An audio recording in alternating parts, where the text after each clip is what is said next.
Bonjour Robert. Salut madame. Ah bah dis donc, ça y est, t'as commencé hein? Je ne fais que nettoyer là pour le moment. On a eu de très nombreuses questions concernant le béton ciré qui est très tendance. Donc sur le sol, on vous a déjà montré. L'application sur les murs aussi, on y reviendra évidemment. Mais là, l'idée est parce que vous avez été très nombreux à nous écrire pour nous demander la technique sur des meubles. Voici un vieux meuble. Ça, c'est un vieux meuble trouvé acheté dans une brocante. Voilà. Ça, c'est une affreux. vasque. C'est affreux, la couleur est affreuse. Oui, mais elles viennent chez les compagnons d'Emmaüs et elles coûtaient vraiment pas cher. D'accord. Elle a des petits défauts, tu vois, elle est cassée. Bon, Ouais, et puis la j'ai couleur. encastré la vasque dans le meuble, qui n'était pas D'accord. du tout fait pour ça. Ok. Et maintenant, on va faire une surface minérale. Waouh. Béton ciré. Ouais, T'as absolument. vu. Alors, première Je chose, cache. préparation du non, support. Voilà, j'ai nettoyé parce que le béton ciré ne tient évidemment que sur une surface propre, D'accord. normale. Donc là, on va mettre du ruban adhésif tout le tour, Mais oui, parce que pour pas que ça dégouline. c'est pas tellement ça, c'est que je veux garder. Oh, c'est difficile. Je veux garder un petit bord de bois là. Ah oui, là, le petit bord qu'on voit là, d'accord. Voilà. Il faut le protéger. Tiens, va au bout là, s'il te plaît. Oh là là, il faut que je travaille toujours, Un moi. peu, oui. Oh, c'est dur.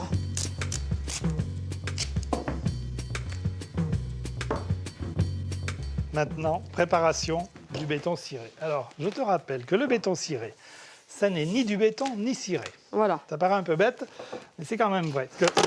Il va tenir à la fois sur le bois et sur la céramique sans préparation particulière. Voilà. Et après, ça sera facile d'entretien. Exactement. Mélange, pesage, parce qu'il y a des doses très précises. Voilà, mais ça, c'est écrit sur les boîtes. C'est sur le écrit mode sur le d'emploi mode que j'ai dans d'emploi. ma poche. Ouais, c'est pas compliqué. 2 kg 15 de poudre et un 0,5 de colorant. Je vous mets ça. Hop, hop, hop, hop. Allez, encore un petit peu. Voilà, bravo. Super. Bah, ouais, parfait. Allez, alors maintenant, le colorant. Attention, Robert. Ouh. Bon, Allez, 1 gramme près, c'est ça ira. bien. Non, non, Ok. mais alors, à part ça, le dosage est quand même important. C'est ça? Si j'ai bien respecté le mode d'emploi, on a la bonne texture. Alors voilà, l'important c'est de bien respecter les Attention. dosages. C'est écrit sur le mode d'emploi. Et de ne pas mettre, comme Robert, un pantalon clair, mais de mettre un grand tablier, de s'équiper de... Ah bah regarde, il est tout taché. Oh, Mais ça c'est bien mais un garçon, ils s'en vraiment. fichent complet. Voilà. N'importe Allez hop, quoi. un pantalon au moins. Et alors la couleur bleue, bon ça c'est toi qui l'as choisi, hein, ça te regarde, mais il y en a plein d'autres, des jolies. Et voilà, on peut donc faire le choix exactement voilà, il y a qu'on veut. Il y a tout tout ça. un nuancier. Ouais, C'est génial, hein. ouais c'est bien. Hein. Puis il y a des Super. vraies couleurs. Alors, il y a plein de sable, de Il y a choses plein comme de ça. choses. Mais moi, j'avais envie d'un... Oui, mais toi, t'aimes bien le bleu, je sais. Ouais, Ah ouais. ouais, ça me Ouais. plaisait bien, le bleu. Alors, on va prendre Ah, direct. le fameux enduit. C'est pour ça qu'il ne faut pas que ce soit trop liquide. Ça paraît un peu bizarre, hein. Et on va l'étaler. Et on va l'étaler. Ah oui, il faut que ça puisse... Ouh.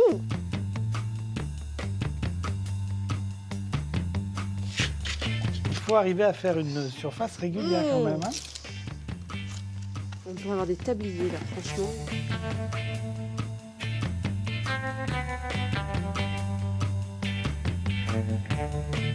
Maintenant, on va faire une étape essentielle, Essentiel. c'est de frottasser. Nous allons frottasser. En fait, je vais Ah, d'accord. Ça lisse, en fait. Voilà, je vais commencer à régulariser.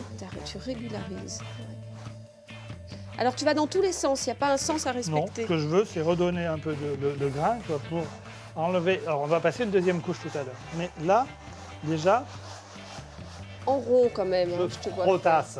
Là, quand je Et frottasse, il ouais, ne faut pas que c'est- j'enlève. Ça part. Donc, éventuellement, Ah oui. Ah, d'accord. c'est-à-dire qu'en fait, je remouille un tout petit peu. Voilà, pour bien lisser. Hein. Voilà. Pas mal. On va laisser, allez, Sécher. Combien une de temps? demi-heure, 3/4 d'heure. Ah, c'est tout? Une demi-heure, 3/4 d'heure, d'accord. Parce qu'on peut soit attendre que ce soit complètement sec et faire une deuxième couche, soit faire la deuxième couche sur frais. Ah, C'est-à-dire quand fresco. c'est pas encore complètement sec, pour appliquer une deuxième couche. C'est un petit peu plus difficile, mais ça va plus vite. Bon, alors nous, on va faire quoi? Deuxième couche fresco. D'accord, je me change avant. Oui, c'est peut-être pas bête, hein, Voilà, quand même. c'est pas bête.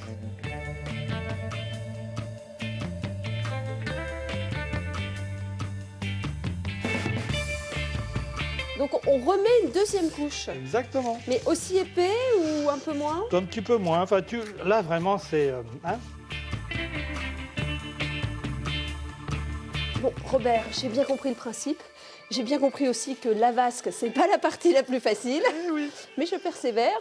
Je te propose de faire une petite pause et de retrouver dans la bande des décos Bertrice Patra, celle qu'on surnomme la blonde fauchée. Elle a décidé de transformer un vieux lampadaire qui pleure misère. Coucou. Alors Robert, combien de temps il a fallu laisser sécher la deuxième couche? C'est une petite demi-journée. Voilà. Et Bon, après, c'est maintenant, ponçage. Voilà, je t'attendais. Ah bon? Allez, tiens. Donc, tu vois, il faut que ce soit une Alors, belle surface bien Tu régulière. penses comment? En rond Comme ou tu veux. plutôt, Oui, un petit peu en rond. Alors, comme toujours, pour poncer à plat, une cale à poncer. Ouais. Et pour poncer les arrondis, bah, à la main. Quel grain de papier, Robert, tu as mis? Là, je suis en grain 80 au début, c'est-à-dire un grain assez gros. Ouais. Après, pour finir, on peut passer à du 120 ou du 180. Mais là on est quand même sur une matière, c'est minéral. Hein. Donc, on peut y aller avec un gros grain, on Et va la dire. ponceuse électrique, bonne Ah idée non. ou pas? Ah non, ah non. Et non, il faut Mais que je qu'est-ce qu'elle peut sente. dire comme Non, mais bêtise, regarde, ça il faut que tu sentes avec tes doigts. Tu dis, là, c'est bien, j'en ai. D'accord. Sinon, on arrache tout. C'est pas sérieux. Allez, au travail.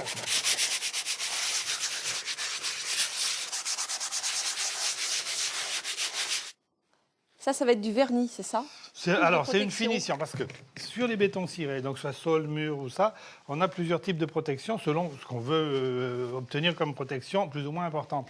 C'est-à-dire que sur un sol normal ou sur un mur, on n'a pas besoin d'une protection très forte, donc on met en fait un film acrylique, une résine acrylique. Quand tu es sur un plan de travail de salle de bain ou de cuisine ou dans un bac à douche, il faut une super protection à l'eau. Donc là, on va plutôt utiliser une protection solvantée. C'est ce que ça veut dire, solvantée, c'est que c'est au solvant. Ouais. Et qu'en général, non, ça sent le solvant. Un peu, il y a ouais. une odeur de solvant. C'est vrai. Donc c'est un produit déjà un peu différent.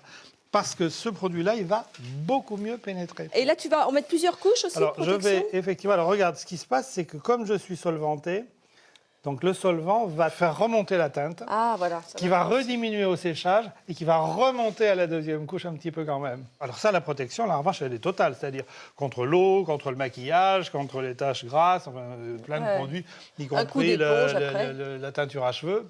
Et ça dure. Et alors, sur quel genre de surface on peut faire cette Tout technique? ce qui est, alors vraiment, tout. Tout ce qui est plane, Ah ouais, bien tout ce qui est plat. plat. Alors vraiment, sur un ancien, un stratifié moche, Ouais, tu vois, une vieille cuisine, là c'est parfait, parce que alors, ça se pose tout seul. d'accord. Et tu Transformer refais. une table aussi. Tu te rends compte? Ouais, Ah c'est ouais. bien. Et là, on va avoir une surface impeccable. Bien, bah écoute, moi je trouve que c'est une super technique. Voilà, on vous a appris comment faire du béton ciré chez vous. À vous de trouver où le faire, je sais pas, sur une vieille table, un plan de travail.